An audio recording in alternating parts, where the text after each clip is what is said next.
Welcome back to my channel साधे ब्लॉगमध्ये तुमचं सर्वांचं मनापासून स्वागत आहे. आणि आज आहे होळी, तर होळीच्या तुम्हा सर्वांना होळीच्या खूप खूप शुभेच्छा. तर आज होळी आहे, तर होळीसाठी खूप सारे पदार्थ बनवावे लागतात. तर आज मी स्पेशल बनवणार आहे पुरणपोळ्या. तर सर्वात अगोदर मी टाकणार आहे हरभऱ्याची डाळ पुरण बनवण्यासाठी. तर 1 गिलास मी इथं घेतलेली आहे आणि आता मी स्वच्छ 2-3 पाण्यानं धुवून घेणार. तुम्ही सुद्धा धुवून घ्यायचं, कारण याच्यामध्ये कलर वगैरे असतात किंवा पॉलिशचे असले तर धुवून घ्यायचे आणि 5 मिनटं अशी भिजत ठेवायची. भिजत ठेवली की लगेच मग मी त्यातलं सगळं पाणी काढून घेते आणि नंतर मग कुकरमध्ये टाकून देते. आणि याच्यामध्ये तुम्ही जास्तच पाणी टाकायचं, चांगली अशी होऊन येते, लवकर शिजते. आणि थोडासा कलर येण्यासाठी मी हळद टाकली आहे, थोडंसं मीठ, गोळायचं, थोडंसं तेल टाकलेलं आहे. आता पाणी थोडं कमी झालं होतं तर माझ्या लक्षात आलं आणि आणखी टाकलं मी आता. तर आता मी कुकर लावून दिलेला आहे. तर आपल्याला 20 ते 25 मिनटात आपलं जे डाळ आहे हरभऱ्याची ते शिजून तयार होणार. तर अशी चाळणी घेतली मी आता आणि गंज ठेवलेला आहे खाली. तर बघा, छान अशी आपली डाळ जी आहे ते शिजलेली आहे. तर आता मी सर्व पाणी काढून घेतलेलं आहे, कारण जे डाळीचं पाणी आहे खालचं मी काढलेलं आहे, त्याचीच मी भाजी बनवणार आहे म्हणून मी वेगळं काढलं. तर आता तीच डाळ मी कुकरमध्ये टाकून दिलेली आहे आणि आता मी कुकरमध्येच करणार आहे. तुम्ही कढईतही करू शकता.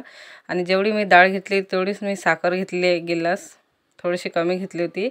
आणि आता मी त्याच्यामध्ये विलायची टाकली आणि नंतर मग मी अशी चाळणी घेतली आणि चाळणीमधूनच मग असं गरम गरमच तुम्ही जर चम्मचनं किंवा गिलासनं केलं तर आपलं लवकरच जे आहे पुरण तयार होईल. आणि थंड झालं की तसंही ते घट होते. वाटल्यापेक्षा असं जर तुम्ही पुरण केलं तर लवकरही तयार होते आणि आपला हातही दुखत नाही, म्हणजे मेहनत लागत नाही जास्त आणि लवकर असं तयार होते. गरम गरमच घ्यायचं आणि गरम गरमच या चाळणीमधून असं चम्मचनं किंवा ग्लासनं सध्या तुम्ही करू शकता. तर बघा, छान असं आपलं पुरण बारीक असं पेस्ट निघालेली आहे. असंच मी सगळं जे आहे ते पूर्ण काढून घेणार आहे याच्यात. आणि थोडंसं आता पातळ वाटत असेल पण थंड झालं की ते घट होते. चला तर मग बाकीची तयारी करते. तर आता इकडे मी भात लावून देते. अगोदर भात लावून दिला आहे कुकरमध्ये आणि आता मसाला जे वाटण आहे ते तयार करते.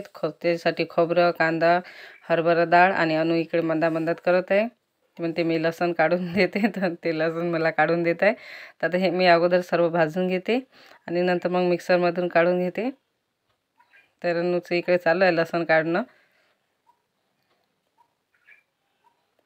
तर आता इकडे लसूण, जिरं आणि अद्रक घेतलेलं आहे आणि हे जे घेतले हरभरा डाळ, कांदा आणि खोबरं हे मिक्सरमधून काढून घेणार आहे आणि नंतर टाकणार आहे भाजी. तर तुम्हाला म्हटलं डाळीचं पाणी ते काढलेलं आहे मी गंजात, तर त्याचीच मी आज भाजी बनवणार आहे. आमच्या इकडे त्याचीच भाजी बनवतात.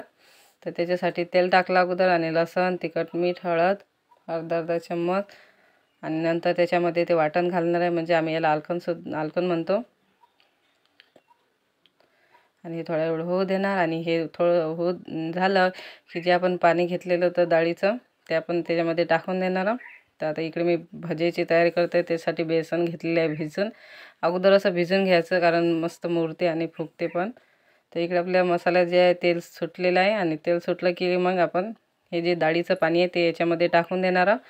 तर याचीच अशी भाजी आमच्या इकडे पातळ अशी भाजी करता, याची चांगली लागते, खूप चांगली लागते.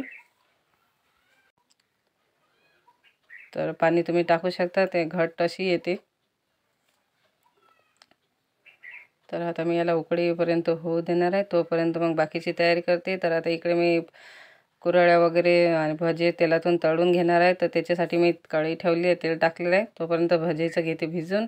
तर भजीत हिरवी मिरची, कोथिंबीर आणि कांदा टाकलेला तर भिजून घेणार आहे.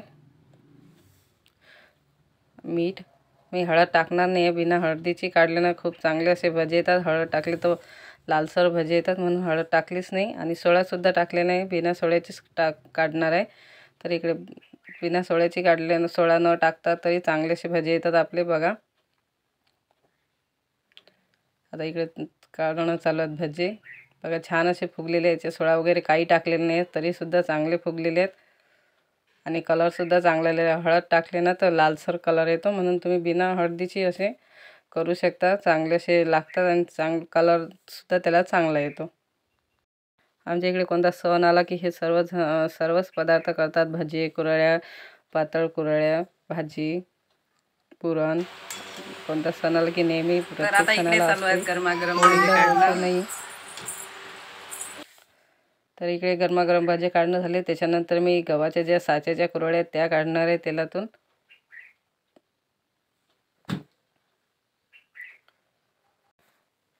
तुमच्या इकडे पण तुम्ही होळीला काय काय बनवता किंवा काय काय पदार्थ बनवता मला कमेंट करून नक्की सांगा.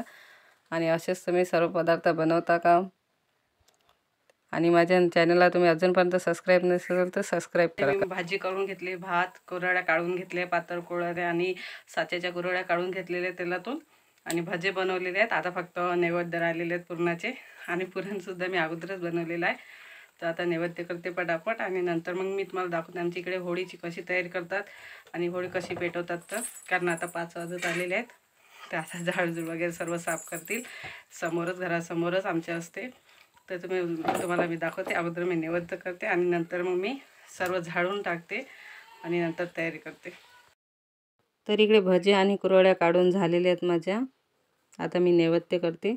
तर बघा आपलं पुरण जे आहे घट्ट असं झालेलं आहे. जेव्हा मी तुम्हाला गरम गरम दाखवलं होतं तेव्हा पातळ वाटत होतं, पण थंड झालं की असं घट्ट असं होतं. आणि आपल्याला पोळ्या करायच्या असल्या तर छान अशा आपल्या पोळ्या बनवून येतात, अजिबात फुटत नाहीत, काहीच नाही.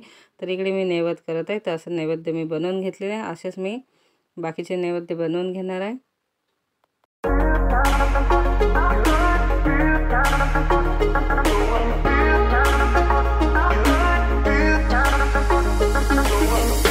इकडे जे आहे ते पुरणाचे नैवेद्य मी बनवून घेतलेले आहेत. आता मी झाडून टाकते. स्वयंपाक वगैरे झालेला आहे. आता मी झाडून टाकते आणि झाडून टाकले की लगेच तुम्हाला दाखवते की आमच्या इकडे होळीची तयारी कशी केली जाते. तर आता माझा स्वयंपाक झालेला, लवकरच आटपून घेते आणि चला तर मग होळी पाहूया. तुम्ही बघू शकता इथून झाडून गिळून पूर्ण साफ केलेले आहे आणि रांगोळीसुद्धा छानाने सारवली आणि त्याच्यावर रांगोळी काढली. आणि इकडे आता होळी पेटलेली आहे, पेटून दिलेली आहे सध्याच. तर लहान मुलं वगैरे सर्वच जण इथे आहेत.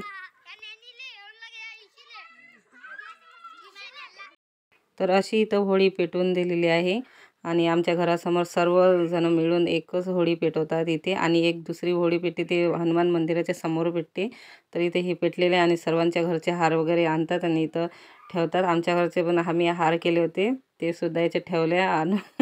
अनुसुद्धा उभी आहे. बाकीचे मुलं आहेत. इथं होळी पेटली आहे. आता सर्वजण एक एक जण येऊन इथं पूजा करतात, आरती आणतात, आपापल्या घरची नैवेद्य आणतात आणि पूजा करतात. आणि हे लहान मुलांचं ते काढून राहिलेले त्याच्यातले ते जळलेले.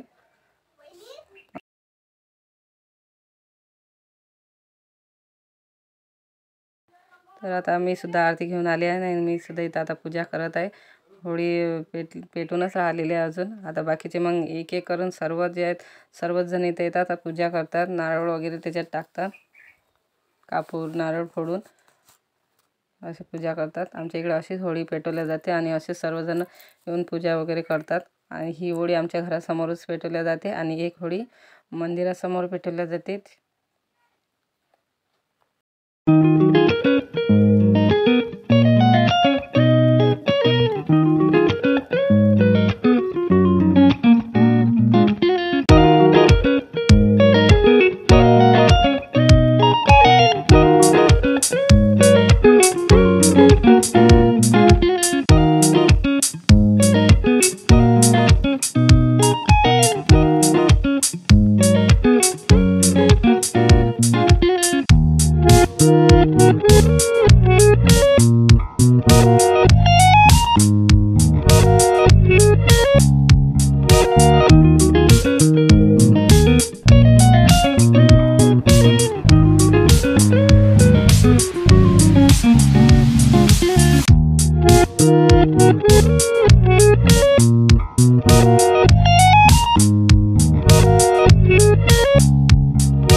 अशी आमच्या इकडे होळीची पूजा केली जाते आणि नैवेद्य वगैरे दाखवून नारळ वगैरे फोडून प्रसाद वाटला जाते आणि दर्शन घेतले जाते।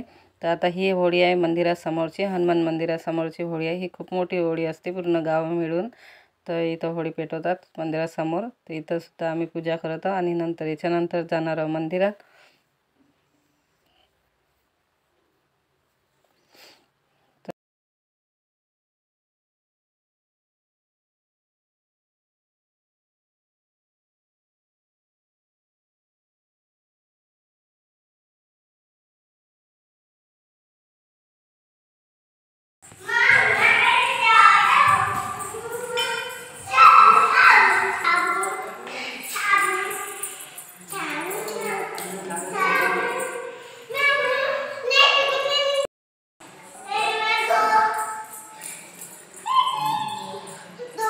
तर अशा प्रकारे आमच्या इकडे होळी केले जाते, होळीचा सण केला जातो। होळीची पूजा कशी करतात सर्व मी माझ्या व्हिडिओमध्ये तुम्हाला दाखवत आहे। आणि आता इथे भवानी माईचं मंदिरसुद्धा जवळच आहे तिथून, तर तिथे सुद्धा आम्ही पूजा केली, नैवेद्य वगैरे दाखवला आणि अगोदर हनुमान मंदिरमध्ये सुद्धा पूजा केली त्यांनी। तर आता आमची पूजा वगैरे सर्व झालेले आहे आणि अशी आमच्या इकडे गावाकडे होळी केली जाते। होळी पेटवतात, सर्वजण एकत्र येतात, सर्वजण एकत्र येऊन होळी पेटवतात, नैवेद्य वगैरे आणतात, सर्वजण आरत्या घेऊन येतात। तर अशा आमच्या गावाकडे होळी केल्या जाते। तुमच्या इकडे कशी होळी करतात कमेंट करून नक्की सांगा आणि होळीला तुम्ही काय काय बनवता ते सुद्धा कमेंट करून नक्की सांगा। आणि माझ्या चॅनलला तुम्ही अजूनपर्यंत सबस्क्राईब नसेल केले तर प्लीज माझ्या चॅनलला सबस्क्राईब करा आणि असेच माझे व्हिडिओ नेहमी बघत राहा।